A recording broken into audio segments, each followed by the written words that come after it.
సాక్షి TV ప్రసారాలను నిలిపివేయడం చట్టరీత్యా నేరం. సాక్షి టీవీ ప్రసారాల కోసం మీ స్థానిక కేబుల్ ఆపరేటర్ను వెంటనే సంప్రదించండి. డిటిహెచ్లో ఇంటర్నెట్లో కూడా సాక్షి టీవీ ప్రసారాలను వీక్షించవచ్చు. నమస్కారం, లైవ్ షోకి స్వాగతం. ముందుగా అతిథుల పరిచయం. శ్రీ ఇంద్రనీల్ గారు ప్రముఖ విశ్లేషకులు, రాజకీయ వ్యూహకర్త. శ్రీ శేఖర్ రెడ్డి గారు వైఎస్ఆర్ కాంగ్రెస్ పార్టీ అధికార ప్రతినిధి. ముందుగా కొన్ని వీడియోలు చూద్దాం. ఇంత ఆర్గనైజ్డ్గా, మెటిక్యులస్గా, ఆర్గనైజ్డ్గా క్రైమ్ చేయడం అన్నది ఒక్క చంద్రబాబు నాయుడు గారికి మాత్రమే సొంతం. కోర్స్ ఆయన కొడుకు కూడా ఏమాత్రం తక్కువ తినోడు కాదనుకో, వాళ్ళిద్దరికి మాత్రమే సొంతం. దీని నుంచి డైవర్ట్ చేయడానికి 2 సంవత్సరాల నుంచి చేస్తూ ఉన్న ఈ కార్యక్రమాలను డబ్బుల దగ్గర తగాదాలు వచ్చి బయటపడడంతో టాపిక్ డైవర్ట్ చేసేదానికి ఏమంటారు? చంద్రబాబు చేస్తా ఉన్న కుట్రలు ఎన్ని? ఎందుకంటే అలవాటైన పద్ధతే ఇది. ఇంతకుముందు ఎన్టీ రామారావు గారిని వెన్నుపోటు పొడిచిన దగ్గర నుంచి ఆయన ఫ్లాష్ బ్యాక్ అంతా తిరిగి చూస్తే చేసేది ఆయనే, మళ్ళీ నెపాన్ని నెట్టేది, వేరే వాళ్ళ మీద నెట్టేది ఆయనే, దానికి వత్తాసు పలికేది ఇదే ఎల్లో మీడియాని.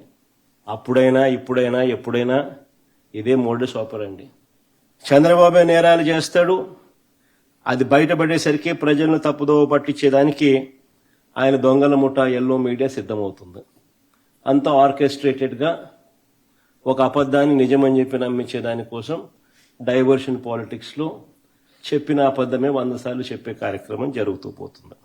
ఎదుటి వారి మీద కూడా వాళ్ళే బురద జల్లుతారు. ఈ టాపిక్ డైవర్షన్లో భాగంగా వాళ్ళే కొత్త కొత్త ఆరోపణలను చేస్తారు. వాళ్ళే ఆ ఆరోపణలను నిజం చెయ్యాలి అని చెప్పి తాపత్రయంతో ఒక సిట్టు కూడా వేస్తారు. తప్పుడు విచారణ చేస్తారు, తప్పుడు సాక్ష్యాలను సృష్టిస్తాడు, తప్పుడు డ్రామాలు నడుపుతారు. ఇదేంటని ఎవరైనా పొరపాటున ప్రశ్నిస్తే వారిపై కూడా ముద్రేసేస్తారు. తప్పుడు ప్రచారాలు చేస్తూ వారిని కూడా జైలుకు పంపించే కార్యక్రమం చేస్తారు. రైట్, మరికొన్ని వీడియోలు చూడటానికి ముందుగా ఇది ఒక ఆసక్తికరమైన సన్నివేశం. అంటే కుల సంఘాలకు సంబంధించి ప్రభుత్వం కాపు కుల సంఘం గట్టిగా నిలబడేసరికి కొంత భయపడింది అనేటువంటి వాదన మిగతా ఉదాహరణకి రిటైర్డ్ ఐఏఎస్ విజయ్ కుమార్ గారు తీసుకొస్తున్నారు. దళిత సంఘాలందరికీ ఈ రకంగా నిలబడాలంటూ కాపు సంఘాన్ని అభినందిస్తూ ఆయన అనేక చోట్ల జరిగినటువంటి ఈ మధ్యకాలంలో జరిగినటువంటి సంఘటనలో ఎక్కడైనా ఒక ఎస్సీ లేదా ఒక ఎస్టీకి ఈ రకంగా సాయం చేశారా అని ప్రశ్నిస్తూ, ప్రత్యేకించి పిఠాపురం నియోజకవర్గంలో సైతం జరిగిన కొన్ని ఘటనలను ప్రశ్నిస్తూ చేశారు. ఇంకోవైపు ఏబి వెంకటేశ్వరరావు చేసిన దాని మీద చాలా తీవ్ర స్థాయిలో మండిపడుతూ వీరు మాట్లాడారు. మన దాసరి రాము గారు మాట్లాడారు. సో ఇదొక కొత్త కల్చర్ని తీసుకొచ్చాడా చంద్రబాబు గారి ప్రభుత్వం అనేది, తీసుకొచ్చారా చంద్రబాబు గారి ప్రభుత్వం అన్నది ఇక్కడ ఆసక్తికరమైన చర్చ. మరి దీని మీద ముందుగా శేఖర్ గారు మీరేమంటారు? వారి వ్యాఖ్యలకి మీద మీరు ఎట్లా స్పందిస్తారు? సంక్షిప్తంగా చెప్పండి. కొమ్మినేని గారు నమస్తే అండి. మీకు అలాగే ప్యానలిస్టులకి, సాక్షి టీవీ వీక్షకులందరూ కూడా గుడ్ మార్నింగ్ సార్. నమస్కారం సార్. ఈ వ్యాఖ్యలు మొదటగా దసరా పండుగ రోజు కట్ అవుతున్నట్టుంది, మీరేదో నెట్వర్క్ ప్రాబ్లం ఉన్నట్టుంది. రైట్, మీరు చూడండి సార్. ఫస్ట్ ఆఫ్ ఆల్ అసలు టీడీపీ అనిత గారు అక్కడికి వెళ్ళి ఏం చెప్పారు? కుల రాజకీయాల గురించి మాట్లాడొద్దు, రాజకీయాలు అంటే దీన్ని 2 కులాల మధ్య అంతరంగా కానివ్వండి, 2 పార్టీల మధ్య అంతరంగా కానివ్వండి, దీన్ని ఈ విధంగా చూడొద్దు, ఇది కేవలం ఒక సంఘటన మాత్రమే అన్నట్లు మాట్లాడారు. కానీ ఇప్పుడు ఏబి వెంకటేశ్వరరావు గారు ఏ పార్టీ మద్దతుదారుడు సార్? టీడీపీ వాళ్ళే కదా. అంటే వాళ్ళు ఎలా ఉంటుందంటే వాళ్ళ స్టైల్ ఆఫ్ పాలిటిక్స్ కూడా ఒక పక్కన సజెషన్ ఇచ్చేది వాళ్ళే, రెండో పక్కన చేపించేది వాళ్ళే. అంటే వాళ్ళని అనగదొక్కాలి, వాళ్ళని తక్కువ చేసి చూడాలి. ఒకప్పుడు బాలకృష్ణ మాట్లాడాడు, చాలా నీచమైన పదజాలం కాపు సంఘం గురించో కాపుల గురించో మాట్లాడారు. కులం గురించి మాట్లాడారు, సరే ఓకే, నాయకుడు గురించి మాట్లాడారు, యాంగిల్లో మాట్లాడారు అన్నారు కదా. మాటలు అనొద్దు, సరే అన్నారు. ఏదైతే పర్టికులర్గా అన్నారో ఆ రోజు నుంచి ఈ రోజు వరకు కలిసి ట్రావెల్ చేస్తున్నారు కదా. అవును, అంటే ప్రతిసారి ఇదే పంతా వాళ్ళది. ఏంటంటే ఒకళ్ళేమో దగ్గర తీసుకుంటారు, ఇంకొకళ్ళేమో మళ్ళీ అనిపించి అంటే వాళ్ళని హ్యూమిలేట్ చేయాలి అనేది వాళ్ళ మెయిన్ టార్గెట్ అనమాట. ఇక్కడ చూడండి, ఇంత జరుగుతున్నా కూడా అసలు పవన్ కళ్యాణ్ గారు ఎందుకు స్పందించటం లేదు అనేది కాపు సంఘాల్లో కానివ్వండి, కాపు యువత కానివ్వండి, కాపు ఓటర్లో కానీ ప్రధానంగా అంటే విపరీతంగా క్షేత్రస్థాయిలో అయితే చర్చ జరుగుతుంది. అంటే మనం ఇంతలా నుంచున్నాం, ఎలక్షన్ల ముందు ఏమడిగారు, కులభావనతో అన్నా నన్ను గెలిపించండి, కులభావన లేకపోతే ఎలా అనే విధంగా రెచ్చగొట్టే విధంగా చాలా ప్రసంగాలు మాట్లాడి ఉన్నారు ఆయన. అంతలా కులభావన ఉండాలి ఉండాలి అని చెప్పిన తర్వాత ఇక్కడేమో అంటే కులాల గురించి మాట్లాడొద్దు అంటూ ప్రభుత్వం స్టాండ్ తీసుకొని మళ్ళీ ఏబి వెంకటేశ్వరరావు గారు టీడీపీ మద్దతుదారుడుగా ఉండి ఆయన ఏం మాట్లాడుతున్నారు, ఏంటి ఇలాంటి ఇన్సిడెంట్స్ 900 వరకు జరుగుతాయి సంవత్సరానికి, అందరికీ ఇది ఇస్తున్నారా, దీనికి ఏమన్నా చట్టబద్ధత ఉందా, ఇలాంటి అందరికీ ఇవ్వాలి కదా అన్నట్టు మాట్లాడారు. మరి అంటే ఆయన అన్న దాంట్లో కొంత హేతు పద్ధతి కూడా ఉంది కదా. హత్యలు ఇప్పుడు మొన్న ఆయన ఎవరు చంద్రయ్య అని హత్యకు గురయ్యాడని చెప్పి ఆయన కొడుకు ప్రభుత్వ ఉద్యోగం ఇచ్చారు తెలుగుదేశం వాళ్ళకి, అట్లా ఇవ్వచ్చు కార్యకర్తలకి ఆయన చెప్పిన దాంట్లో కొంత హేతు పద్ధతి. అయితే ఇదే వెంకటేశ్వరరావు రామోజీరావు వర్ధంతికి 11 కోట్లకు గవర్నమెంట్ ఎట్లా ఖర్చు పెడుతుందని కనుక ప్రశ్నించి ఉంటే ఆయనకి వాల్యూ పెరిగి సార్. అసలు వాళ్ళది ఎలా ఉంటుందంటే సార్, మీకు ఋషికొండలో కట్టిన శాశ్వత భవనాలు, టూరిజం డిపార్ట్మెంట్ కోసం కట్టిన శాశ్వత భవనాలు 400 కోట్లు వృధా చేశారు అని ఈ రోజుకి పబ్లిసిటీ చేస్తున్నారు. కేవలం ఒక యోగా డే నిర్వహించడానికి 300 కోట్లు ఖర్చు పెట్టారు. అది మాత్రం ప్రజాధనం కాదా, వాళ్ళ జేబులో నుంచి ఏమైనా తీసి ఇచ్చారా సార్? మీకు అంటే వాళ్ళ స్టైల్ ఎలా ఉండదు సార్. ఎప్పుడు అంతే 2014 నుంచి 2019 మధ్య కూడా పోలవరం కట్టకుండా, అంటే పోలవరం కట్టి నీళ్ళు వస్తే రైతులకు ఎలాగో అర్థమైతే వాళ్ళు వాడుకుంటారు, చాలా ఆనందపడతారు. కట్టకుండా పోలవరం సందర్శన పేరుతో రైతులను తీసుకెళ్లి కొన్ని 100 కోట్లు తగలబెట్టారు. అంటే వాళ్ళు చేసేది ఏదైనా కూడా పబ్లిసిటీ కోసం కొన్ని 100 కోట్లు వెచ్చించినా కూడా అది వృధా కాదు. కానీ అంటే ఇక్కడ ఏంది, మానవతా దృక్పథం అవ్వచ్చు, కొంచెం ప్రస్తుతం ఉన్న కాడ స్టేట్లో ఈ కులాల మధ్య గ్యాప్ రాకుండా ఉండటం అవ్వచ్చు, ఆ ఇన్సిడెంట్ కొంచెం అడ్రస్ చేయాలి, వాళ్ళకి ఏదో న్యాయం చేయాలి అని వెళ్తే అట్లా కాదుగా. ఆయన ఇక్కడ కాపు సంఘమా, కమ్మ సంఘమా, లేకపోతే దళిత సంఘాలని కాదు, ప్రభుత్వాలకు ఒక విధానం ఉండాలి కదా. అత్యవసరమయ్యి ఎక్స్ట్రాడినరీ సిచ్యువేషన్లో చేయొచ్చు. ఆయన ప్రభుత్వానికి ఒక విధానం ఉండాలని చెప్పడం వరకు తప్పు కాదుగా. అయితే తప్పు తెలుగుదేశం పార్టీ గతంలో తప్పు చేసి ఉండొచ్చు, రామోజీరావు విషయంలో కానీ, మరి కొందరికి భూములు కేటాయించిన విషయంలో కానీ, అవన్నీ చాలా ఇష్యూస్ రేజ్ చేస్తున్నారు కదా వాళ్ళు కాపు సంఘం వాళ్ళు. బట్ ఓవరాల్గా చూసినప్పుడు ప్రభుత్వానికి అయితే ఒక విధానం ఉండాలి. ఆయన ఇచ్చిన సజెషన్ అనేది చాలా మంచి సజెషన్ సార్. అది గవర్నమెంట్ ఇంప్లిమెంట్ చేసుకోవచ్చు. లాంగ్ రన్లో ఏంటంటే ఎలాంటి కేసులకు ఇవ్వాలి అనేది ఒక చట్టబద్ధత, అది కూడా కోర్టుల నుంచి కూడా. చంద్రయ్య గారి కొడుకు ఉద్యోగం ఇచ్చినప్పుడు ఏం మాట్లాడలేదు. అదే ఇప్పుడు ప్రాబ్లం ఏమవుతుంది అంటే, వెంకటేశ్వరరావు గారు మాట్లాడటం వలన ఆ సజెషన్ కానీ ఆయన ఇచ్చిన స్టేట్మెంట్ కానీ విలువ లేకుండా పోయింది. శేఖర్ గారు లైన్ లో ఉన్నారా? శేఖర్ ఉన్నాను సార్. ఇప్పుడు మాట్లాడండి దయచేసి. సార్ నమస్తే అండి కుమార్ గారు, మీకు తోటి ప్యానలిస్ట్ సాక్షి టీవీ అందరికీ గుడ్ మార్నింగ్ సార్. సార్ కొంచెం నెట్వర్క్ ఏదో ప్రాబ్లం సార్. వేరే చౌదరికి ప్రభుత్వ లాంఛనాలతో చేసినప్పుడు ఇబ్బంది లేదంట సార్. నిజమా? ప్రభుత్వ లాంఛనాలతో చేశారా? ప్రభుత్వ లాంఛనాలతో అందరూ వెళ్ళారు. ముఖ్యమంత్రి గారు మీరు ఇక్కడ కన్ఫ్యూజ్ అవ్వద్దు, అందరూ ముఖ్యమంత్రి గారి దగ్గర నుంచి ముఖ్యమంత్రి గారి దగ్గర నుంచి వెళ్ళారండి. వెళ్ళటం వాళ్ళ ఇష్టం, వాళ్ళ పార్టీ వాడు కాబట్టి ఇచ్చారు. ఇక్కడ ప్రభుత్వ లాంఛనాలతో చేయటం వేరు, ఒక ముఖ్యమంత్రి హోదాలో ఆయన అక్కడ వెళ్ళటం తప్ప రైట్ అన్నది it is a debatable point. ఒక అతని మీద అన్ని ఆరోపణలు ఉండగా ఒక సీఎంఏ వెళ్తే రోజు రౌడీలకు వ్యతిరేకం, నేరస్తులకు వ్యతిరేకం ఉన్నప్పుడు అతనే మాఫియా నడుపుతున్నాడనేమో తెలుగుదేశం వాళ్ళే చెప్తే ఆయన దగ్గరికి వెళ్ళటం తప్పు కావచ్చు, కానీ ప్రభుత్వ పరంగా లాంఛనాలు జరిగాయి అన్నది కరెక్ట్ కాదు కదా సార్. వాళ్ళందరూ అక్కడికి వెళ్ళి వాళ్ళకి మద్దతుగా నిలబడితే తప్పు కాదండి సార్. ఒక దొంగ రైల్లో దొంగతనం చేసేటువంటి ఒక వ్యక్తి వర్గ విభేదాల్లో చచ్చిపోతే వాళ్ళ కుమారుడికి ప్రభుత్వ ఉద్యోగం ఇస్తే తప్పు కాదంట సార్. వాళ్ళ కుమారుడికి ప్రభుత్వ ఉద్యోగం ఇస్తే తప్పు కాదంట, కానీ ఇక్కడ మాత్రం వీళ్ళకి డబ్బులు ఇస్తే తప్పు వచ్చేసిందంట సార్. సో ఏదైనా సరే ఏబి వెంకటేశ్వరరావు గారు మాట్లాడిన మాటల వల్లే ఈ రోజు కులాల మధ్య చుచ్చు రేగుతా ఉంది. వాళ్ళే చెప్పారు సార్, కులభావం తెచ్చుకోవద్దు, కులాల మధ్య చుచ్చు పెట్టొద్దు అని వాళ్ళే స్టేట్మెంట్. మళ్ళీ వాళ్ళ పార్టీకి సమర్థించే వ్యక్తి, వాళ్ళని మోసేటువంటి వ్యక్తి ఏబి వెంకటేశ్వరరావు మళ్ళీ బయటకు వచ్చి 2 కులాల మధ్య చుచ్చు పెడతా ఉన్నాడు సార్. ఈ ద్వంద్వ వైఖరి వాళ్ళ దగ్గర ఉంటూ వైఎస్ఆర్ కాంగ్రెస్ పార్టీ మీద మీరు కులాల మధ్య చిచ్చు పెడుతున్నారని చెప్పి బురొచ్చన్నారు సార్. ఈ అంశం బయటకు వచ్చిన తర్వాత మొట్టమొదటిగా మాట్లాడింది ఆమంచి కృష్ణమోహన్, దాసరి రాము గారు. వీళ్ళిద్దరు ఎవరు? జనసేన పార్టీకి చెందిన ఒక నాయకుడు, జనసేన పార్టీని సమర్థించిన ఇంకో నాయకుడు. వాళ్ళిద్దరు వెళ్ళి మొదట మాట్లాడింది. వాళ్ళు వెళ్ళిన తర్వాత ఇది స్టేట్ వైడ్ ఇష్యూ అయిన తర్వాత వైఎస్ఆర్ కాంగ్రెస్ పార్టీలో కూడా కొంతమంది కాపు నాయకులు వెళ్ళి వాళ్ళకి సంఘీభావం తెలపడం జరిగింది. దాన్ని కాస్త ప్రభుత్వం ఏం చేసింది, వైఎస్ఆర్ కాంగ్రెస్ పార్టీ కులాలను రెచ్చగొడుతుంది, కులాల గురించి మాట్లాడొద్దు అని చెప్పి ఈ రోజు వాళ్ళని కొమ్ము కాసి ఆయన కులాల గురించి మాట్లాడుతా ఉంటే ఇక ఇది దేనికి సంకేతం, ఎక్కడికి వెళ్తుంది అనేది కూడా అదే రాష్ట్ర ప్రజలు ఏబి ఆలోచించాలి. వెంకటేశ్వర గారు లాంటి వాళ్ళు అన్ని విషయాల్లో, ఇప్పుడు ఉదాహరణ రామోజీ గారు చనిపోయిన తర్వాత ప్రభుత్వమే 11 దాని కోట్లు గురించి ఖర్చు మాట్లాడాల్సింది. పెట్టింది అనేటువంటి విమర్శ, అటువంటిప్పుడు ఎస్ ఇట్లా చేయొద్దు, మీరు పార్టీ పరంగా చేసుకోండి, తప్పు లేదని చెప్తే బాగుండేది కదా. అది ఏబి వెంకటేశ్వరరావు గారు రామోజీరావు గారు వర్ధంతో మళ్ళీ ఏదో problem right, okay, network problem వస్తుంది. మిగతా వీడియోలు చూద్దాం. అవి కొన్ని ఆసక్తికరమైన వీడియోలు. ఒకసారి తెలంగాణ వార్తలు చూస్తే హైకమాండ్ రాడార్లో ఉన్నాం. చాలా సంచలన విషయం ఇది. మంత్రుల రగడ ముగిసిన అధ్యాయమే, అంటే హైకమాండ్ అన్నీ చూసుకుంటుందని ఇండైరెక్ట్గా మహేష్ కుమార్ గౌడ్ గారు చెప్పినట్లుంది. జూబ్లీహిల్స్లో గెలుపు మాదే అని కూడా, కాంగ్రెస్ది అని కూడా ఆయన చెప్పారు. నీ వైఫల్యాలు వదిలేసి మా మీద నిందల బురదలుతూ పెయిడ్ ఆర్టికల్స్ రాయిస్తావా?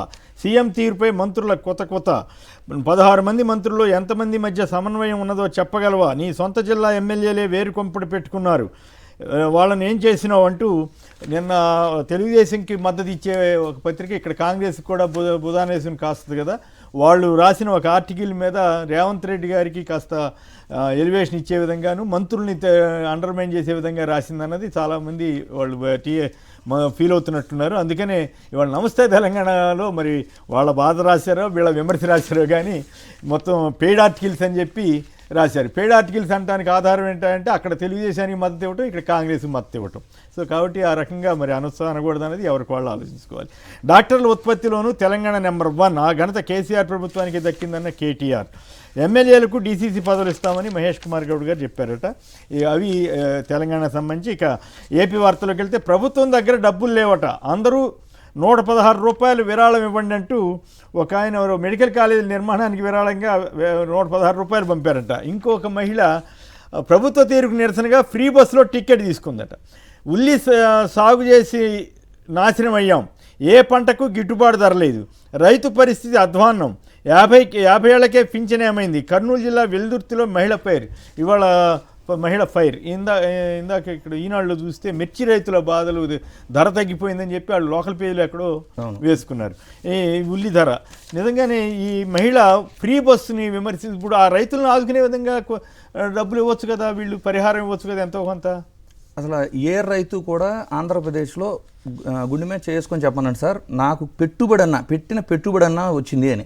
సార్ వాళ్ళ విధానాలే తీసుకోండి సార్. అసలు ఫస్ట్ ఆఫ్ ఆల్ మద్దతు ధర ఇప్పించే ఆలోచన లేదు. వీటికన్నంటే ముందు వైఎస్ఆర్సీపీ అధికారంలో ఉన్నప్పుడు ఉచిత బీమా ఉండేది సార్, అంటే free insurance for the crop.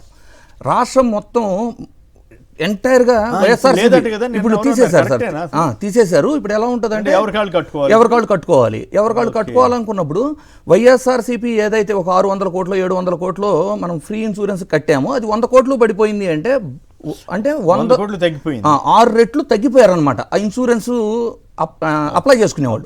So నష్టపరిహారం ఎలా వస్తుంది సార్? రాదు కదా. అంటే రైతుల మీద చిత్తశుద్ధి, అంటే కేవలం 400-300 కోట్లు ఖర్చు పెట్టడానికి రైతులు ఎంటైర్ ఆంధ్రప్రదేశ్ మీద ఉన్న రైతాంగం మొత్తానికి అయ్యే ఖర్చుని కూడా 200-300 కోట్లు ఖర్చు పెట్టడానికి కూడా ఆలోచించే ప్రభుత్వం ఇంకా రైతులకి మద్దతు ధర దగ్గర ఎక్కడ ఆలోచిస్తుంది సార్? ఫ్రీ బస్ ఇచ్చి ఇప్పుడు ఆటో వాళ్ళని ఇచ్చేసారని చెప్పి మహిళలు చూడండి సార్, పంటలు కొనుగోలు చేయకుండా ఎగ్జాంపుల్స్ చూడండి.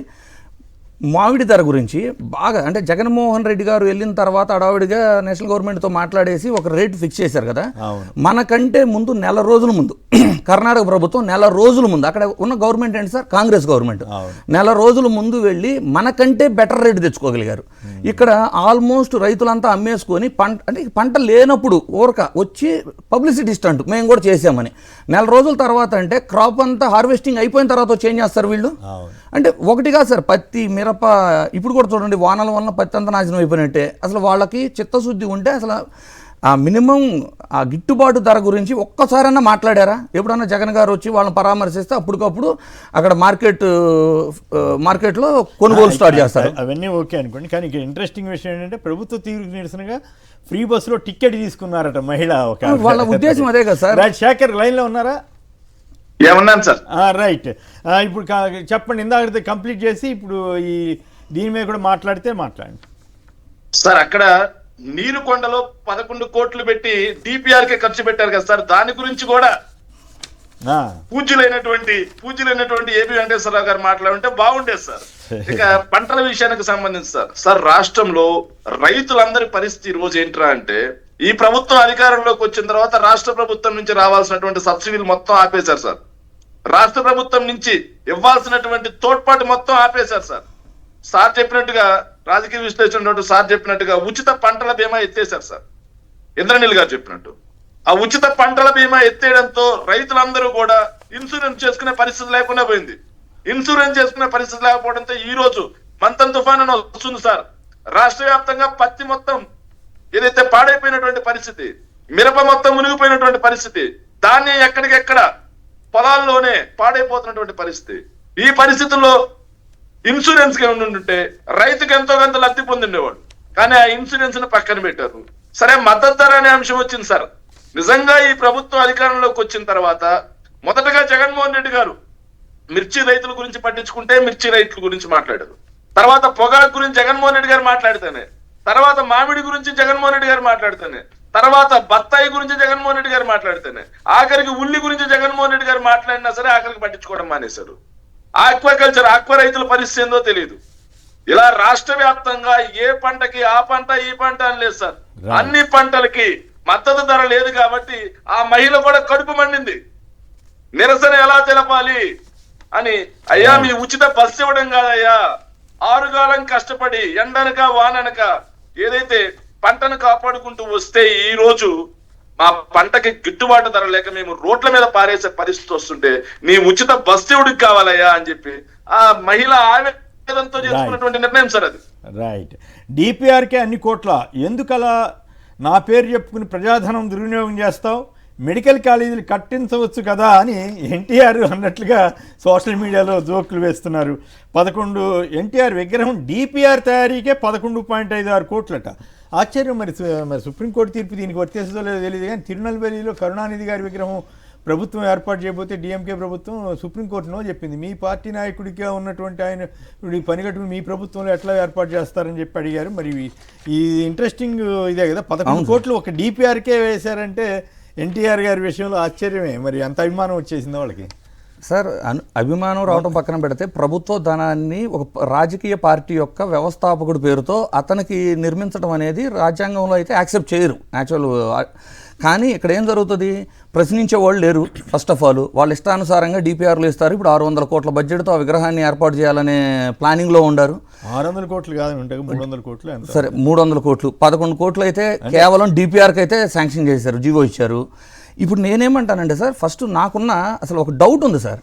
ఏంటంటే పరిపాలన చేత కాదు అని మనం అంటలా, 2 సార్లు టీడీపీ నాయకత్వమే వాళ్ళే ఆయన దించేశారు.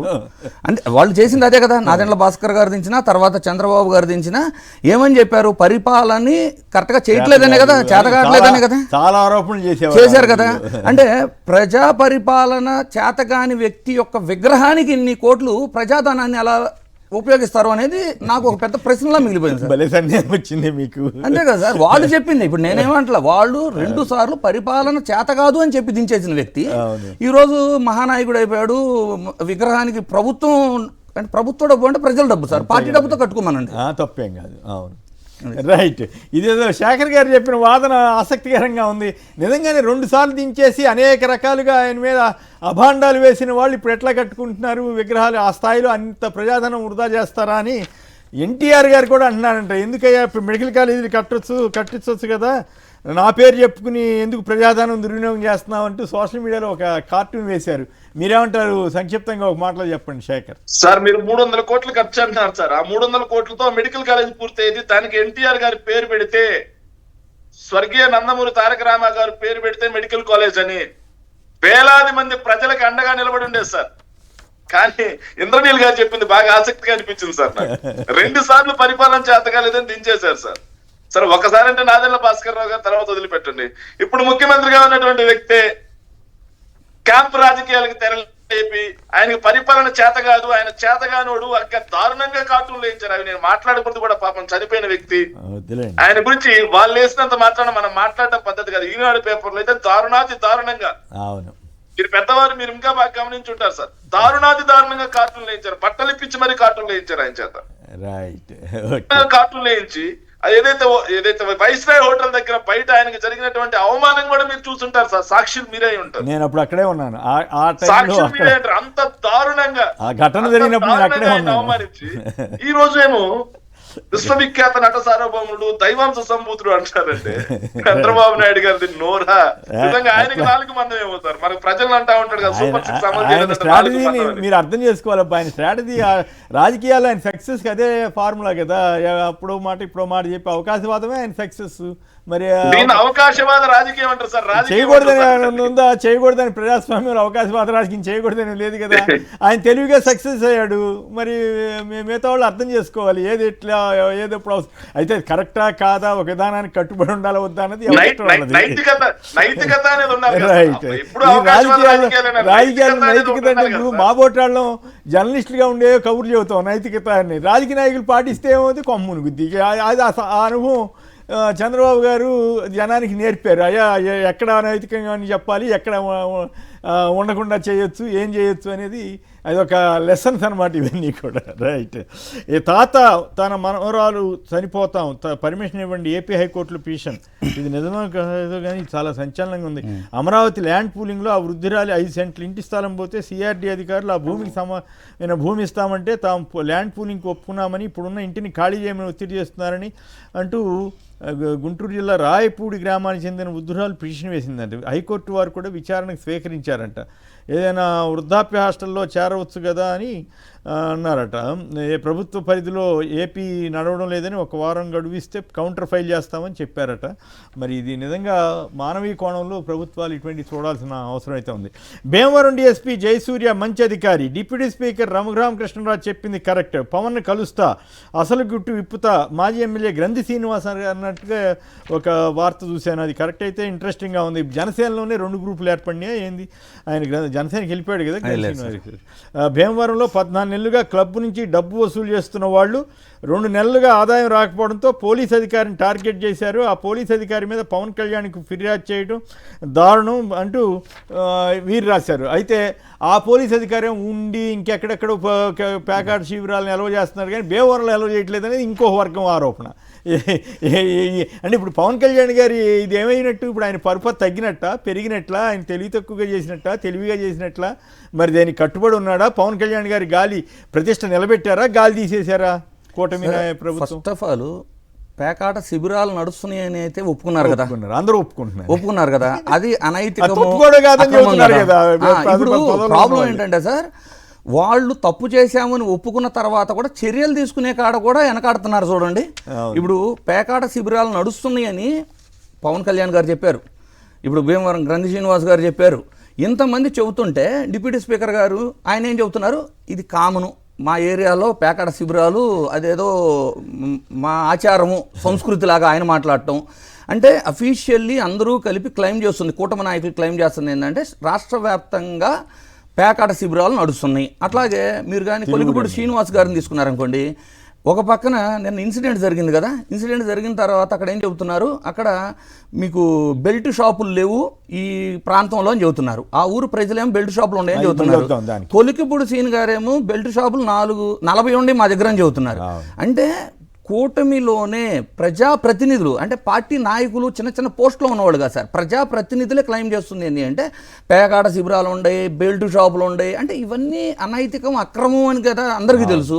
తెలిసినప్పుడు దీని మీద చర్యలు తీసుకోవటమో చంద్రబాబు గారు అసలు అంటే ఇది పవన్ కళ్యాణ్ గారు చెప్పారనో లేదు గ్రంథి శ్రీనివాస్ గారు చెప్పారని కాకుండా అసలు పైనుంచి సీఎంఓ నుంచి ఎందుకు ఇన్స్ట్రక్షన్స్ రావట్లేదు? అది ఒక ఆస్పెక్ట్. ఇప్పుడు పవన్ కళ్యాణ్ గారు పరువు నిలబడినట్లా పోయినట్లా? ఆయన చర్య తీసుకోండి రాష్ట్రం అంతా ఇట్లాగే ఉందని కూడా అన్నాడు అన్నమాట.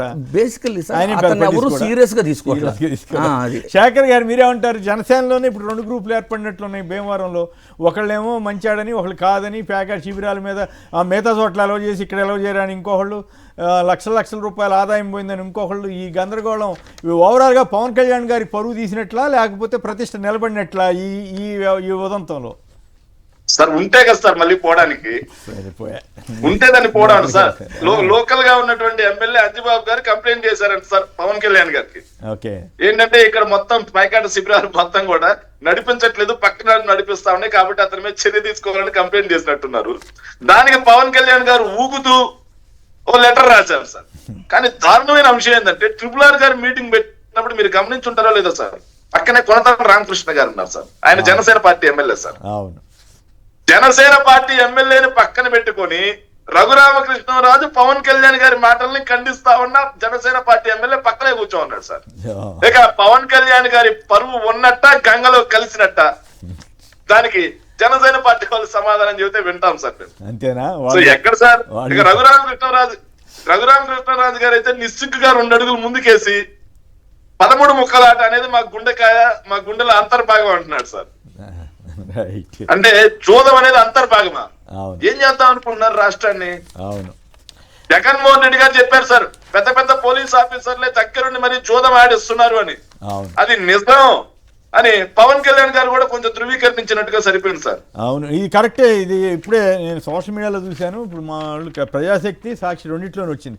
కారుణ్య మరణానికి అవకాశం ఇవ్వండి, రాయపూడికి చెందిన వృద్ధురాలు హైకోర్టులో పిటిషన్, భూమిని తీసుకుని ఖాళీ చేయాలని CRDA ఒత్తిడి, విచారణకు వారం రోజులు వాయిదా, వృద్ధుల సంరక్షణ కేంద్రాలు లేవని కోర్టుకు తెలిపిన ఏజీ. నిజంగా ఇది అమానుషం కదా శేఖర్ గారు. ఒక వృద్ధురాలు వెళ్ళి కారుణ్య మరణానికి, ఆత్మహత్య చేసుకోవడానికి అవకాశం ఇవ్వండి అని అడగటం అంటే ఇక అది ఆ ఏపీ ప్రభుత్వానికి ఎంత సిగ్గుచేటు కాదా, ఇది అప్రతిష్ట కాదా? అసలు ఏమిటి ఈ వైఖరి? దారుణం కదా సార్. అమరావతి పేరుతో ఎన్నో కుటుంబాల పొట్టగొట్టిన మాట వాస్తవం. 2014 నుంచి 19 మధ్యలో కూడా మనం చూసాం సార్, ఎన్ని వందల ఎకరాల అసైన్డ్ భూములు, లంక భూములు లాక్కున్నారు బలవంతంగా, ఎంత మందిని ఇబ్బంది పెట్టారనేది కూడా గమనించాం సార్. ఈ రోజు మళ్ళీ కొత్తగా రాయపూడిలో కారుణ్య మరణానికి ఒక స్త్రీ వెళ్ళి హైకోర్టులో పిటిషన్ వేసిందంటే ఈ ప్రభుత్వం యొక్క దాష్టికాలు ఏ స్థాయికి పోయాయి. అవును, ఆడ్వకేట్ బాలా గారు వేశారట ఈ పిటిషన్. అడ్వకేట్ బాలా గారు ఉన్నాడు కదా, బాలా గారి సమక్షంలో వేశారండి సార్. అదే నిన్నే చదివాను సార్, నేను అది నిన్నే చదివాను సార్. వార్త చదవగానే నాకు నిజంగా అనిపిస్తుంది కదా, కళ్ళు చెమర్చాయి సార్. ఒక వృద్ధురాలైనటువంటి స్త్రీ హైకోర్టుకి వెళ్ళి కారుణ్య మరణం అడుగుతుంది అంటే ఈ ప్రభుత్వం ఆ మహిళను, వృద్ధ మహిళని ఎంత వేధింపులకు గురి చేస్తుంటే కారుణ్య మరణం అడుగుంటుంది సార్. ఆవిడ యొక్క ఆస్తి మీద ఎంత బలవంతం చేసి ఆవిడని బయటకు వెళ్ళగొట్టడానికి ప్రయత్నం చేయకపోతే ఆవిడ కారుణ్య మరణానికి వెళ్ళి ఉంటారు. సో ఈ ప్రభుత్వం ఎక్కడైనా దయచేసి సార్, ఐఎమ్ రిక్వెస్టింగ్, అలాంటి వృద్ధ మహిళల యొక్క ఆస్తులకైనా పరిరక్షణ కల్పించమనండి సార్. రాష్ట్రంలో సామాన్యులకు ఎలాగో రక్షణ లేదు, వృద్ధులకన్నా కొంచెం రక్షణ కల్పించమనండి. శేషగిరమ్మకి గతంలో ఎకరన్నర భూమి ఉందంటే, దీనిలో 1.45 సెంట్ల భూమిని ప్రభుత్వం మత్స్యకారులు కేటాయించింది, మిగిలిన 5 సెంట్ల భూమిలో ఆమె నివాసం ఉంటుందంట. సో కూతురు అనారోగ్యం అంట, పాపం మంచంలో ఉంటుంది. ఈ దారుణం కదా. ఇట్లాంటి విషయాల్లో ప్రభుత్వం మరి హ్యూమన్ యాంగిల్లో ఉండకపోతే సార్, జనరల్గా ప్రభుత్వం తరపున వృద్ధాప్య హాస్టల్స్ అనేవి లేవు సార్. ఆయన విజన్ ఏ లెవెల్లో ఉంటుందంటే పశువులకి హాస్టల్ పెట్టే అంత విజన్ ఉంది. కానీ ఇక్కడ వృద్ధుల కోసం హాస్టల్స్ అంటే బేసిక్గా గతం సారో ఈసారో ఈ ప్రతి మండలి నియోజకవర్గ కేంద్రంలోనూ ఒక వృద్ధ శరణాలయాలు పెడతానని హామీ ఇచ్చినట్టున్నారు కదా గతంలో. ఇచ్చారు 2014 సార్, 2014 మేనిఫెస్టో సార్. ఇప్పుడేమో ఏమీ లేవని గవర్నమెంటే చెబుతుంది.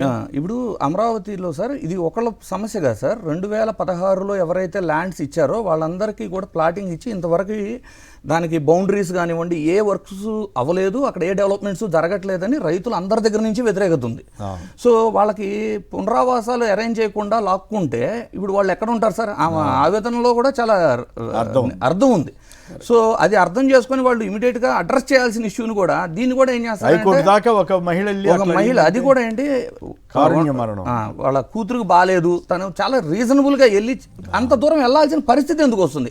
అక్కడ మీకు CRDA సపరేట్ సెక్షన్, ఒక ఆఫీస్ ఉంది, ఒక అధికారులు ఉన్నారు దానికంటూ. అంత ఉన్నప్పుడు ఆ 5 సెంట్ కార్పొరేట్ ప్రయోజనాలు చూడటానికి టైం చాలట్లేదు సార్. ఆమె ఇప్పుడు కూడా 5 సెంట్ ఇవ్వను అంటలేదు, ఇస్తాను, నాకు ఇంకొక చోట ఇల్లు కట్టించి ఇస్తే నేను వెకేట్ చేస్తానని చెబుతున్నారు. రైట్. 21 కిలోమీటర్లు గుంతలు, ప్రయాణానికి అవస్థలు. సాక్షిలో వేస్తేనేమో ఇంకేముంది కావాలని వేస్తున్నారంటారు. ఇది ఈనాడు వాళ్ళు రాసుకుందే. అది అక్కడ అఫ్కోర్స్ లోపల ఎక్కడో కనపడకుండా ఎక్కడో వేసుకుని ఉంటారు. సంక్రాంతికే రాష్ట్రం అంతా రోడ్లు పూర్తి చేస్తామన్నారు కదా, చేశామన్నారు కదా, ఇప్పుడు ఏంటి పరిస్థితి అని అనేక చోట్ల రోడ్లు రాష్ట్ర వ్యాప్తంగా కూడా వార్తలు చూస్తే ఎక్కడ చూసినా గోతులు మయంగా ఉంది.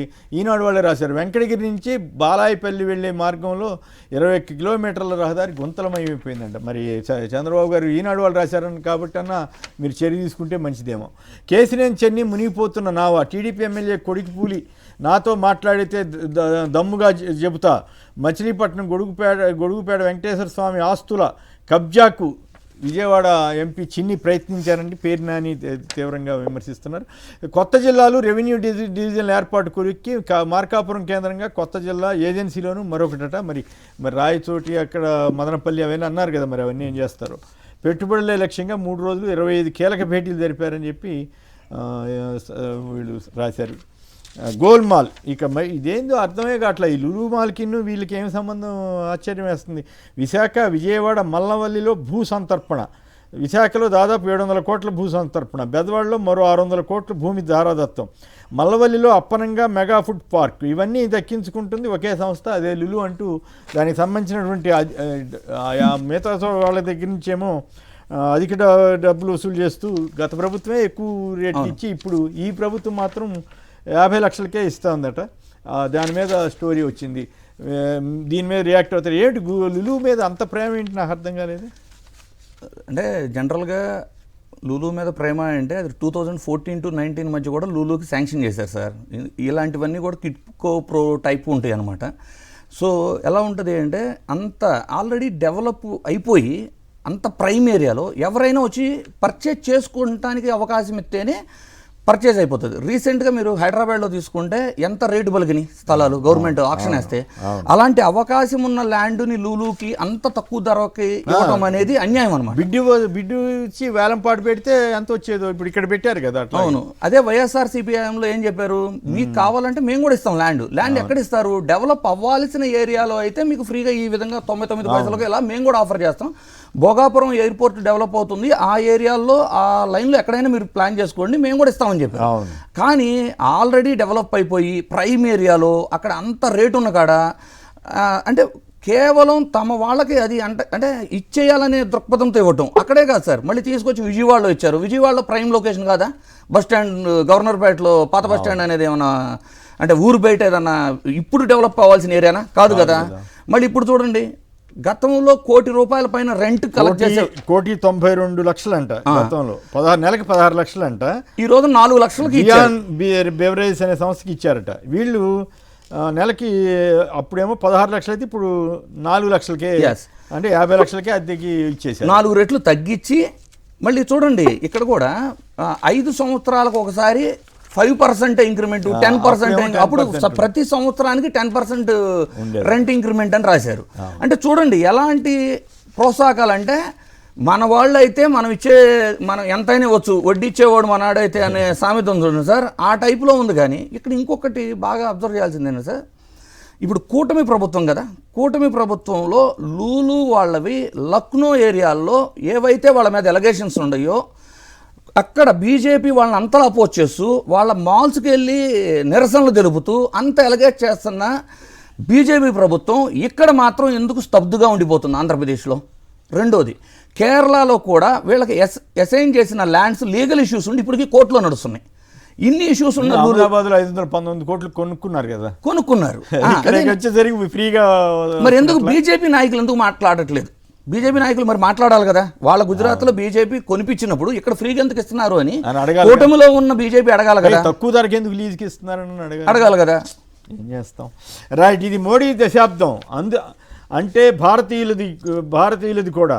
వచ్చే నెలలో మిత్తల్ ఉక్కు కర్మాగారాన్ని శంకుస్థాపన, తర్వాత మొత్తం అన్ని డబుల్ స్పీడ్తో మోడీ సంపూర్ణ సహకారంతో డబుల్ స్పీడ్, ఏడాదిలోనే సూపర్ 6 అమలు చేశాం.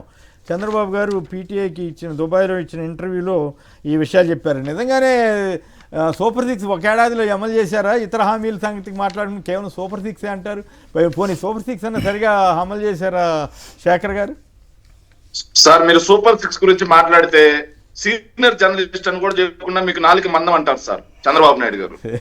నన్ను కూడా అంటారేమో సార్, వైఎస్ఆర్ కాంగ్రెస్ పార్టీ శేఖర్ రెడ్డికి 4 మందం అందుకే మాట్లాడుతున్నాడు అంటారు సార్. సిగ్గుపడాలి సార్, పక్క దేశంలోకి వెళ్ళి కూడా అబద్ధాలేనా? ఆంధ్రప్రదేశ్ లో నిరంతరం ఎప్పుడు అబద్ధాలే మాట్లాడతారు. ఇంకా పక్క దేశానికి వెళ్ళి కూడా అబద్ధాలే మాట్లాడతారా సార్? సూపర్ 6 ఎక్కడ సార్ అమలైంది?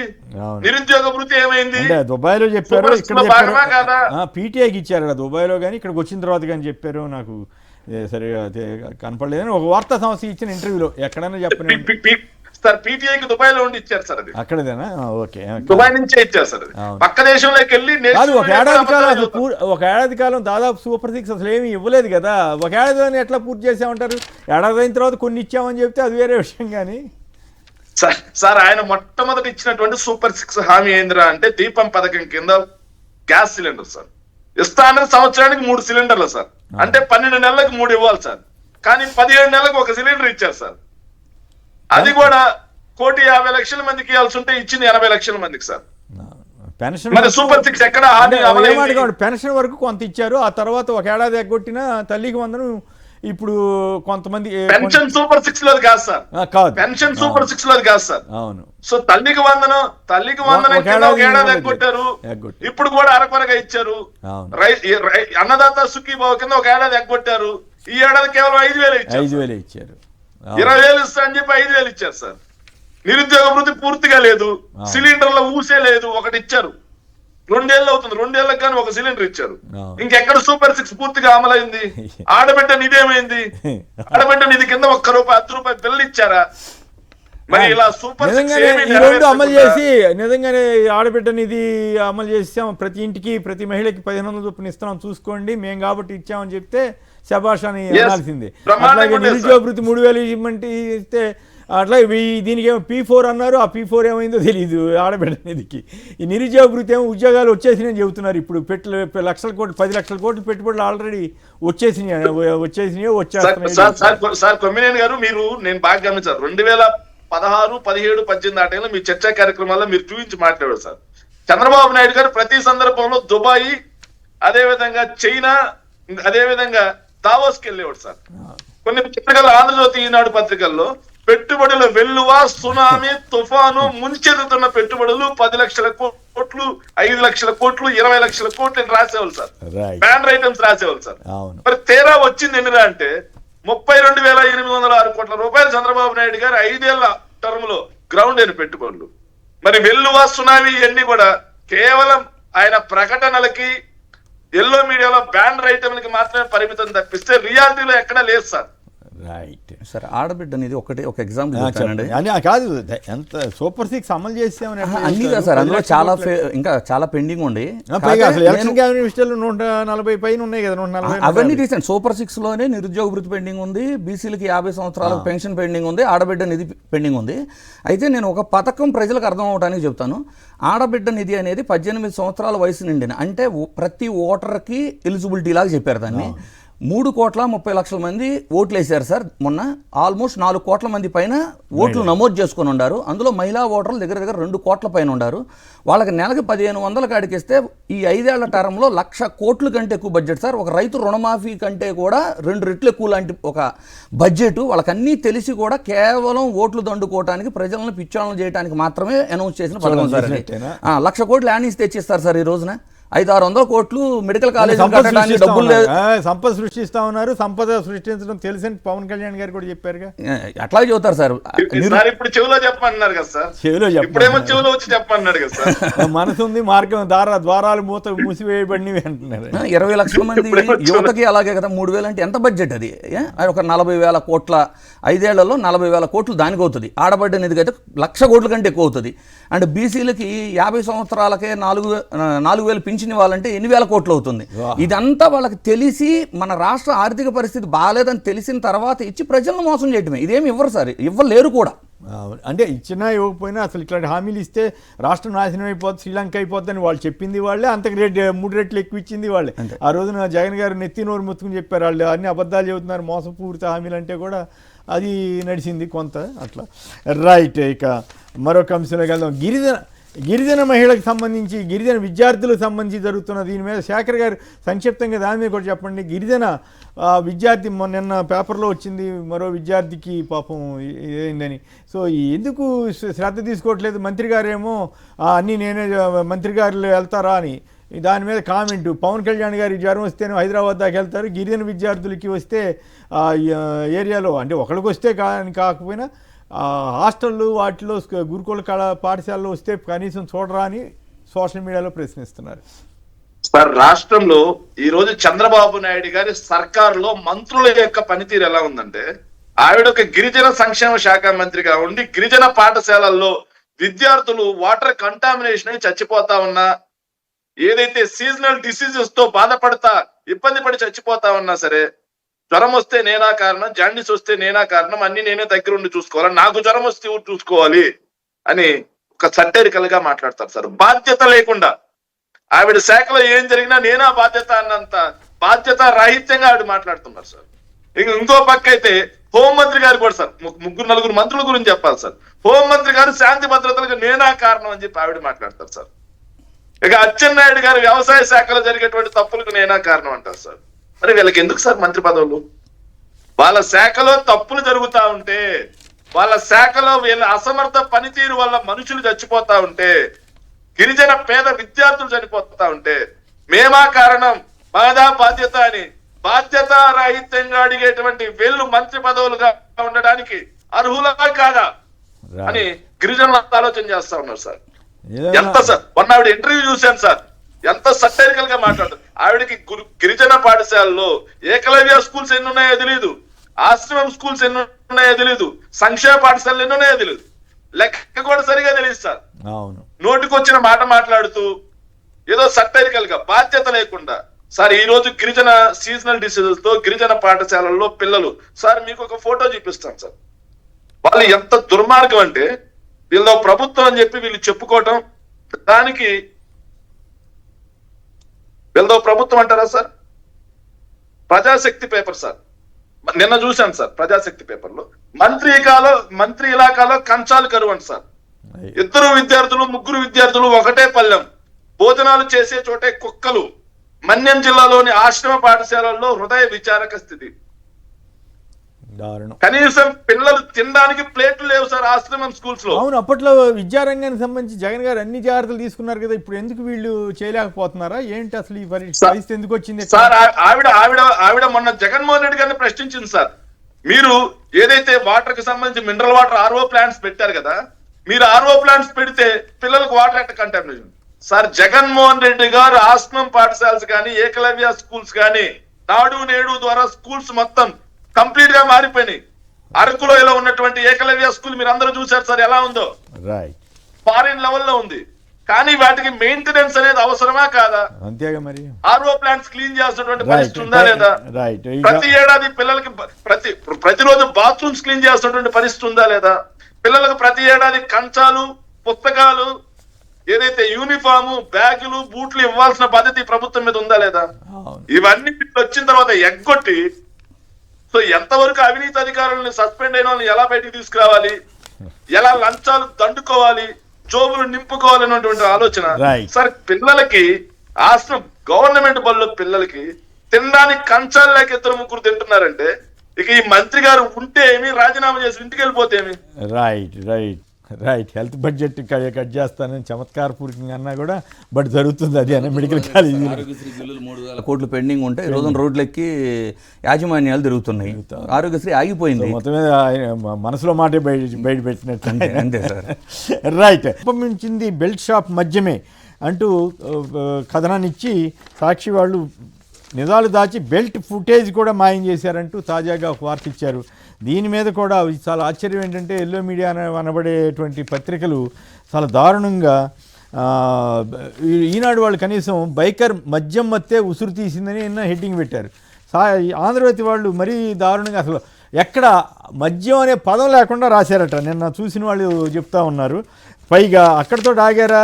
ఇవాళ సాక్షి బెల్ట్ షాపుల గురించి రాస్తా అని, అసలు బెల్ట్ షాపులు ఎక్కడున్నాయి, అక్కడ అసలు రోడ్డు పక్కన ఎక్కడున్నాయి అని వాళ్ళు ఇష్టం వచ్చినట్టు చావుపోయిన రాజకీయం చేస్తుంది. ఎవరు స్వామి మీరు చేస్తున్నారు?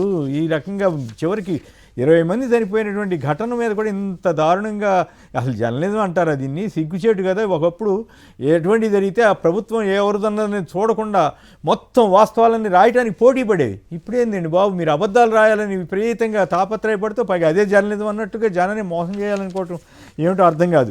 ఇంకో విశేషం ఏంటంటే గంజాయి మత్తు వదిలిపోయిందంట. ఏది వీళ్ళు రాస్తున్నారు, గంజాయిపై కూటమి ప్రభుత్వం ఉక్కుపాదం అంట. మరి మరోవైపు ఇవాళ సాక్షిలో వచ్చింది, ఎక్కడ ఒక గంజాయితోటి పట్టుపడ్డారు. ఎక్కడ? కృష్ణా జిల్లాలో, జీ కొండూరు అనే చోట, కృష్ణా జిల్లాలో. సో రాష్ట్రం నడిబొట్టునేమో గంజాయి దొరుకుద్ది, ఈయనేమో గంజాయి అంతా అయిపోయింది బ్రహ్మాండం అని ఎల్లో మీడియా రాస్తుంది. దీన్ని ఎట్లా నమ్మాలో ఏం పాడో ఇది చూడండి. బెల్ట్ షాపుల గురించి వీటన్ని గురించి సాక్షి వాళ్ళు ఫోటోలు సహా వేశారు. ఇప్పుడన్నా తెలుసుకోండి, అబద్ధాలు రాయటం మానండి స్వామి. అబద్ధాలు రాస్తే చంద్రబాబు గారి ప్రభుత్వానికి మంచిదే కాదు, నిజాలు రాస్తేనే వాళ్ళు ఏదన్నా సరి చేసుకోవడానికి అవకాశం ఉంటుంది. అంత మాత్రం అప్రదిష్ట పాలైపోతారు. ఇంకా 3 ఏళ్ళు టైం ఉంది కదా, అప్పుడు రాసుకుందరు కానీ అబద్ధాలు ఇప్పుడే ఇచ్చేందుకు అబద్ధాలు రాయటం? శేఖర్ గారు చెప్పండి, నిజాలు దాచి బెల్ట్ ఫుటేజ్ మాయం అంట. వేమూరి కావేరీ బస్సు దుర్ఘటన, మా గ్రామంలో 24 గంటలు మందు అమ్ముతున్నారని జనం చెబుతూ ఉంటే పాపం ఎల్లో మీడియా అయినా మాత్రం చాలా కంగారు పడిపోతున్నట్టున్నాడు. ఏంటి అసలు, ఏది వాస్తవం ఏది అవాస్తవం? సార్ కొమ్మినేని గారు, ఏదైతే వేమూరి కావేరీ ట్రావెల్స్ దుర్ఘటన జరిగి ఆ దుర్ఘటనలో 19 మంది అగ్నికి ఆహుతైపోయినా సరే ఈ ప్రభుత్వం రాజకీయం చేస్తా ఉంది. ఈ ప్రభుత్వం చేస్తా ఉంది రాజకీయం, వైఎస్ఆర్ కాంగ్రెస్ పార్టీ కాదు. మొదటగా వీళ్ళు చెప్పింది ఏంటంటే, పైకొచ్చి వెనక నుంచి ఢీకొంది, ఆయిల్ ట్యాంక్ ను కొట్టుకుంది, మంటలు చెలరేగాయని చెప్పి రాశారు సార్. తర్వాత వెంటనే మొబైల్ ఫోన్ల వల్ల అని రాశారు సార్. నిన్న సార్ ఈనాడు పేపర్ అన్నా మద్యం మత్తులో వాళ్ళు పడిపోతే వెళ్ళి బస్సు వెళ్ళి ఢీకొందని చెప్పి రాశారు సార్. ఆంధ్రజ్యోతి పేపర్ అయితే నిస్సిగ్గుగా ఆ శివప్రసాద్ ఎవరు చనిపోయిన కుర్రాడు అండ్ వాళ్ళ ఫ్రెండ్ ఎర్రిస్వామి ఇద్దరు కలిసి పూర్తిగా మద్యం సేవించారు అని చెప్పి ఈనాడు పత్రిక రాస్తే, ఆంధ్రజ్యోతి ఏమో వాళ్ళిద్దరు కూర్చొని భోంచేశారని రాసింది సార్. అంటే నిజాలు ఏమైపోయినా ఎవరికి పర్వాలేదు, ప్రజల ప్రాణాలు గాలిలో కలిసిపోయినా రాధాకృష్ణకి అవసరం లేదా? ఇది జర్నలిజమా, నీచ జర్నలిజమా, నికృష్ట జర్నలిజమా సార్? సో ఇంత స్పష్టంగా వాళ్ళు సార్ వైన్ షాప్ లో తాగారు, వైన్ షాప్ లో తీసుకున్నారు అని చెప్పారు సార్. నిజమే, దాన్ని మేము కాదనట్లేదు, మీరు ఫుటేజ్ చూపించారు. మరి లక్ష్మీపురం దగ్గర కూడా బెల్ట్ షాప్ లో పూటుగా తాగారు అని చెప్పి మేము ఆరోపిస్తా ఉన్నాం. లోకల్ గా ఉన్నటువంటి సాక్షులు చెప్తా ఉన్నారు. మరి ఆ ఫుటేజ్ ఎందుకు మీరు బయటకు తీయలేకపోతున్నారు? ఆ ఫుటేజ్ ఎందుకు చూపించలేకపోతున్నారు? ఎందుకురా అంటే, ఈ ప్రభుత్వం అధికారంలోకి వచ్చిన తర్వాత 1,00,000కు పైగా బెల్ట్ షాపులు రాష్ట్ర వ్యాప్తంగా మద్యాన్ని ఏరులై పారిస్తున్నారు. గుడి దగ్గర, బడి దగ్గర, ఆఖరికి బెల్ట్ షాపులు లేవని చెప్పి వీళ్ళు మాట్లాడుతున్నారు సార్. ఓ చిన్న ఫోటో సార్, శ్రీకాకుళం జిల్లా Ranasthalam sir, excise CI office ఆనుకొని బెల్ట్ షాప్ ఉంది సార్. అంటే బెల్ట్ సాక్షి లేదు సార్ ఈరోజు, ఎక్సైజ్ సిఐ ఆఫీస్ ఆనుకొని సార్. ఇంత ఫోటో వేస్తున్నా కూడా వాళ్ళు డబ్బా ఇస్తారు, సాక్షిని తిడతారు. ఎక్సైజ్ సిఐ ఆఫీస్ ఆనుకొని బెల్ట్ షాప్ సార్. ఇంతకు మించి సిగ్గుచేటు రాష్ట్ర ఎక్సైజ్ శాఖలు ఎప్పుడైనా చూసామా సార్? పట్టుకోవాల్సిన వాళ్ళ ఇంటి పక్కనే దొంగలు ఉన్నారంటే ఇంకా దీనికి మించి సమాధానం ఏంటి సార్? శ్రీకాకుళం జిల్లా రణస్థలం ఎక్సైజ్ కార్యాలయం పక్కనే బెల్ట్ షాప్ సార్. ఓకే, ఇంత దుర్మార్గమా? అంటే అరికట్టాల్సినటువంటి ఎక్సైజ్ ఆనుకొని ఆఫీస్ అనుకొని బెల్ట్ షాప్ పెట్టారంటే రాష్ట్రంలో బెల్ట్ షాపులు ఉన్నట్టా లేదా? రాష్ట్రంలో గుడి ఎదురుగా బెల్ట్ షాపులు ఉన్నాయి, గుడి వెనకాల బెల్ట్ షాపులు ఉన్నాయి, బడి ఆనుకొని బెల్ట్ షాపులు ఉన్నాయి సార్. ప్రకాశం జిల్లా దర్శిలో గవర్నమెంట్ స్కూల్ ఆనుకొని ఇటుపక్క 3 ఉన్నాయంట సార్. గవర్నమెంట్ స్కూల్ ఆనుకొని. అంటే రాష్ట్రంలో ప్రజలు ఏమైపోయినా పర్వాలా, ధనాపేక్షే లాభంగా, ధనాపేక్షే పరమావధిగా రాష్ట్ర వ్యాప్తంగా అక్కడ ఎక్కడ లేకుండా మద్యాన్ని ఏరులై పారించి ప్రజల్ని మద్యం మత్తులో ముంచి మద్యానికి బానిసలు చేస్తా ఉన్నారు సార్. ఇంకో చిన్న ఉదాహరణ సార్, వీళ్ళు లేవన్నారు కదా, మద్యం మా కాడ లేదంటున్నారు కదా సార్. రోడ్డుకి పక్కనగా దగ్గరలో లేకుండా దూరంగానే ఉన్నాయా ఈ షాపులు? ఎట్లా వాళ్ళు అసలు దగ్గరలో ఎక్కడ లేవు? 240 మీటర్లు సార్. NH-44 ఏదైతే నాగపూర్ నుంచి సార్ బెంగళూరు వరకు ఉంటుంది సార్, NH-44 పెద్ద హైవే సార్.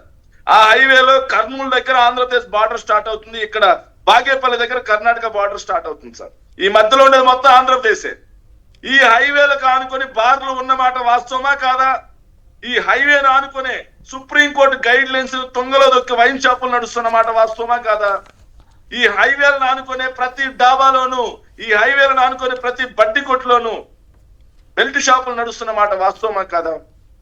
సో ఇది ఖచ్చితంగా ప్రభుత్వ నిర్లక్ష్యపు హత్య సార్. ఇది ప్రభుత్వం బెల్ట్ షాపులు నడపడం వల్ల జరిగేటువంటి హత్య సార్. ఆఖరికి ఈ ప్రభుత్వం ఎక్కడికి తీసుకెళ్ళిందంటే సార్, నిన్న ఈనాడులో వచ్చిన ఒక వార్త సార్, మద్యాన్ని ప్రజల్లో ఏ స్థాయికి తీసుకెళ్ళింది.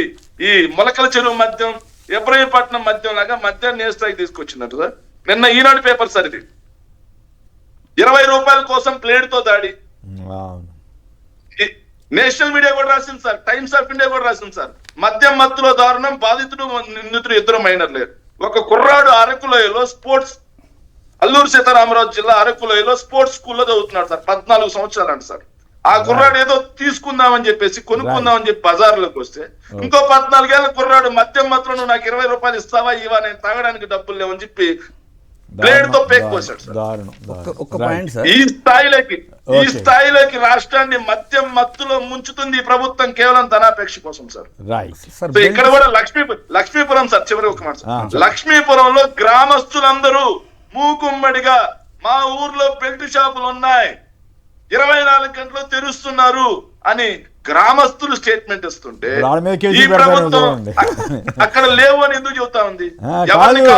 లేవని చెబితే పర్వాలా, లేవని చెప్పు, ఖండించు, ఏదన్నా చేసుకో, కానీ కేసులు పెట్టుకుంటుంటే అదే పరమార్థం. ఇప్పుడు అంత రెడ్ బుక్ వ్యవహారమే కదా. చిన్న లాజిక్ ఒకటి నేనేమంటా అంటే సార్, మొలకల చెరువులో నకిలీ మద్యం దొరికినప్పుడు వాళ్ళు ఏం చెప్పారంటే ఇది బార్లు కానీ వైన్ షాపుల్లో నుంచి నడవలేదు, కేవలం బెల్ట్ షాపుల్లో మాత్రమే అమ్మారు వాళ్ళు చెప్పారు. సో ఒకవేళ ఈ రోజున రాష్ట్రంలో బెల్ట్ షాపులు లేకపోతే ఈ నకిలీ మద్యాన్ని ప్రభుత్వ ఆధ్వర్యంలో వైన్ షాపుల్లో అమ్మారా అనేది నా క్వశ్చన్. మరి అది ఎక్కడ అమ్మారు? ఇప్పుడు 47 కోట్ల క్వార్టర్ బాటిల్స్తో సహా ఇబ్రహీంపట్నంలో కానివ్వండి, లేదు మొలకల చెరువులో కానీ కల్తీ మద్యం దొరికినప్పుడు వాళ్ళు ఏమన్నారు, ఫస్ట్ ఇది ఎక్సైజ్ డైరెక్ట్గా లైసెన్స్డ్ వైన్ షాపులు బారుల్లో అమ్మలేదు, ముందు ప్రభుత్వం మీద రాకుండా ఉండటానికి ఇది బెల్ట్ షాపుల ద్వారా అమ్మబడింది అని చెప్పి ఆ రోజు క్లెయిమ్ చేశారు. ఒకవేళ ఈ రోజు మళ్ళీ వాళ్ళు చెబుతున్నట్టు బెల్ట్ షాపులు లేకపోతే ఆ మద్యం అంతా ప్రభుత్వ లేవని వాళ్ళే అంటలేదు కదా, మీరు ఎందుకంటారు లేవని? ఇప్పుడు లేవని చెప్పింది వేలంపాట్లతో సహా ఇప్పుడు ఆ ఊర్లో లేవని ఇష్యూ అయింది కాబట్టి ఆ ఊర్లో లేవని. సార్ ఇంద్రనీల్ గారు రాష్ట్ర చరిత్రలో వైన్ షాపులకి బార్లకి వేలంపాట్లు జరుగుతాయి సార్, కానీ బెల్ట్ షాపులకి వేలంపాటు జరిగిన చరిత్ర ఈ ప్రభుత్వం ఆంధ్రప్రదేశ్ లోనే ఉంది. ఏదేమైనా ఇటువంటి విషయాల్లో అబౌవ్ పాలిటిక్స్ ఉంటే బెటరు, బెల్ట్ షాపులు ఉంటే ఉందని చెప్పండి, వాళ్ళ మీద చర్య తీసుకోండి, అంతే తప్ప బెల్ట్ షాపులు లేవని లేకపోతే ఈ ఎల్లో మీడియాని అడ్డం పెట్టుకుని రాజకీయం చేయదలిస్తే చంద్రబాబు గారికి కూడా నష్టమే. పేపర్లకి ఎట్లాగో గబ్బట్టిపోయినాయి, మీరు కూడా పూర్తిగా గబ్బట్టదలుచుకుంటే వాళ్ళని నమ్మండి, దేనికదే నడపండి. రాజకీయం వేరు, పరిపాలన వేరు, ఈ రెండింటికి మధ్య ఉన్న తేడాని, సన్నటి రేఖని కలిపేయొద్దని మాత్రం మా బోటి వాళ్ళని విజ్ఞప్తి చేస్తాం. ఇంద్రనీల్ గారు, శేఖర్ రెడ్డి గారు, ఇద్దరికి కూడా ధన్యవాదాలు. ఇది నేటి వార్తా విశ్లేషణ కార్యక్రమం, చర్చా కార్యక్రమం. నమస్కారం. సాక్షి టీవీ ప్రసారాలను నిలిపివేయడం చట్టరీత్యా నేరం. సాక్షి టీవీ ప్రసారాల కోసం మీ స్థానిక కేబుల్ ఆపరేటర్ని వెంటనే సంప్రదించండి. DTHలో, ఇంటర్నెట్లో కూడా సాక్షి టీవీ ప్రసారాలను వీక్షించవచ్చు.